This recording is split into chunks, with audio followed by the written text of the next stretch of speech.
Hello guys, welcome to my 4th day. Wala, napasubo ako dito. Ang hirap pala mag-vlog ng araw-araw. Wala akong gana. Anyway, it's our 4th day. Sa mga subaybay sa atin. Sabay-sabay tayo guys. So, yeah. Follow up.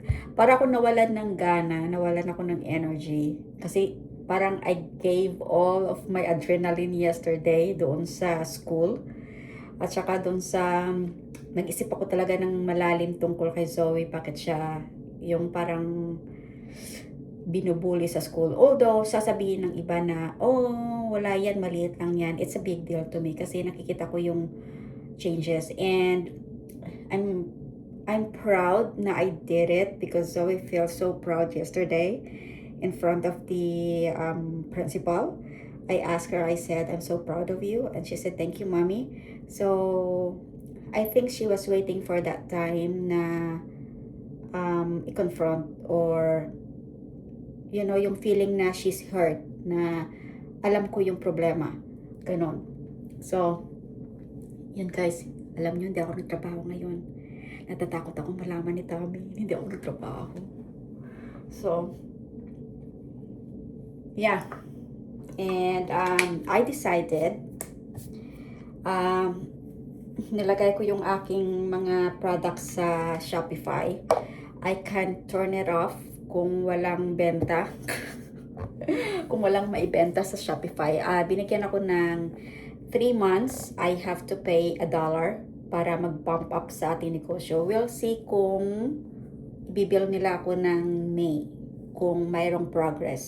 So, I will do that kasi yung ating order ay isa-isa, dalawa-dalawa. Gusto ko yung maramihan para na I can replace my job doing this. You know? By the way, Tommy was telling me last night, sabi niya, kahit saan sulok sa bathroom, mayroon ako mga sabon-sabon. Kung titingnan nyo yung aking soap dish. Eto, pinagtatawanan ako, itapon ko na raw. Bakit ko parang tinatago to? This is coffee. Alam mo, coffee to. Ito yung leftover na ating ginawa na oatmeal. Yan. Then, eto ang ating, moringa. Tsaka turmeric. Yeah. Okay, mayroon akong order. Ay, hindi ako zero for the day. Tinext ako ng isang buyer. Napaganoon ako kasi may nagtitext. Yan. So, yeah, ang aking sabon-sabon dito. Naubos ko na po yung aking papaya dyan. So, I realized na I was like overly exfoliating my face. And, so hindi ko na siya yung parating araw-araw ko siyang talagang, kasi what I do before, eto, direkta siya sa mukha.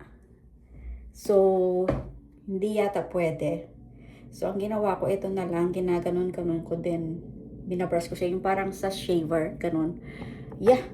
And pinatatawanan ako ni Tommy kasi yung bathroom puno-puno ng sabon. Kasi, ang nangyari kasi, I tried all of them. So, meron akong maraming nakaipit kahit saan. Guys, I'll process my order.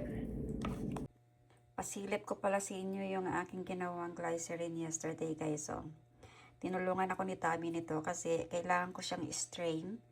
So, sabi ko kay Tommy, hey, dali, tulungan mo akong hawakan mo yung aking strainer. Ayan. Medyo cloudy siya ng konti. But, you know, it is a glycerin. This is something you can get. Unscented po to. We'll see. Ito ay, pwede mo siyang gamitin para na gumawa ka ng sarili mong sabon. So, you can melt this and then put your additives, whatever you want to put. And you can use it right away. So, I am formulating this one and I am selling this in my website. Sa mga gusto mag-avail, yung mga ayaw mag-commit ng ibang mga soap kasi hindi nyo alam kung ano ang pwedeng ano ang mga nilalagay. This is the best one for you. Mura lang po ang benta ko niyan kasi yung iba, ang benta nila ay mahal kasi kanis tsaka malalaki kasing cut kanilang binibenta. So this one is good for single use. Kung gusto nyo siya, yan. Ito po ang ating Milky Turmeric. Ang gamit ko po dito ay powder. Pero tingnan nyo guys, oh. Kailangan talaga, tawag nito, kailangan talaga, yung liquid ang gagamitin ko kasi hindi ako marunong gumamit ng powder. Sayang yung powder ko, marami pa naman ang binili ko. Yan, powder po ang gamit ko. So, I'll let it set. Hindi ko muna siya tatanggalin. Milky Turmeric po yan. Ito yung ating powder. I think itong ating, hindi pala powder. I think I'll go back to the normal way of making it. Ito yung powder ko para kung, ay, sayang, ang ganda pa naman ng mga oil na nilagay ko dito. Nilagay ako ng maraming talo. Siguro ganon, yung talo ko yata ang marami, kaya a little bit softer siya. Yeah. I'll just let it set. Pero ito talaga sobrang tigas niya na, oh. But hindi pa siya pwedeng ibenta. Ito guys, remnants po ng ating cucumber mint. Gagamitin ko po siya. Try natin.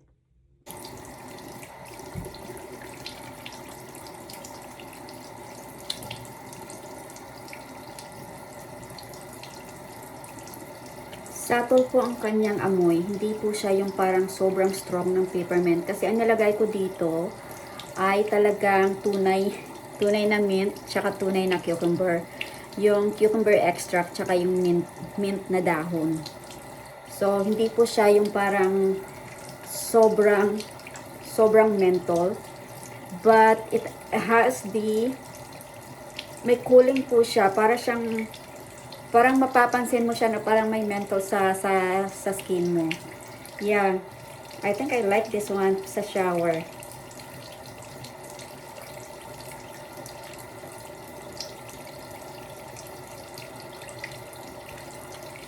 So,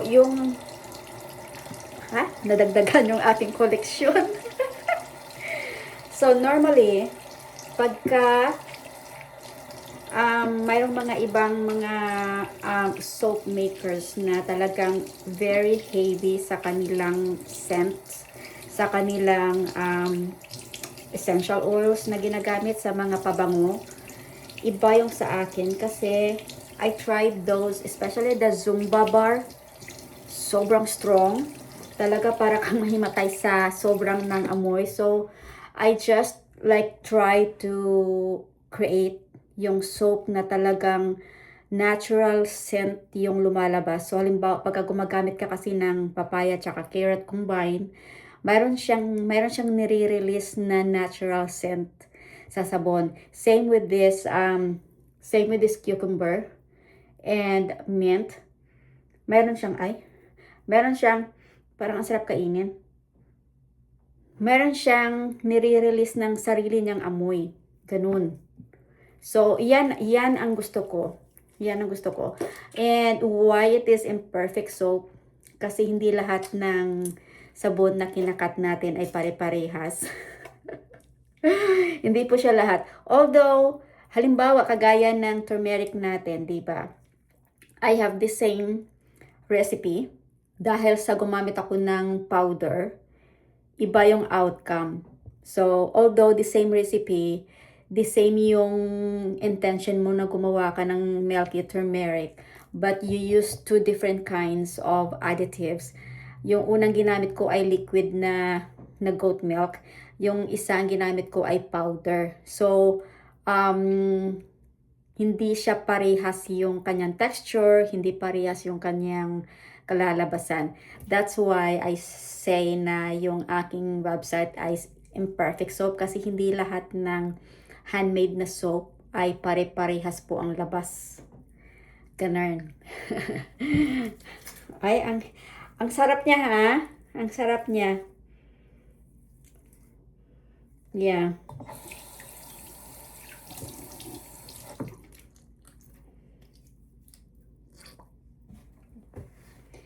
Ayan guys, ang ating video for today. Thank you so much for joining me in my 4th day. And tomorrow is Friday. Wala, tinatamad ako magtrabaho. Alam nyo, ang pagsasabon ay nakaka-addict. Na-addict akong gumawa ng sabon. So, hindi na kayo manibago sa mga nakikita nyo mga soap makers. Gawa sila ng gawa. It's because it's very addictive. Kaya, I decided to sell it. Kasi ang dami ko ng koleksyon.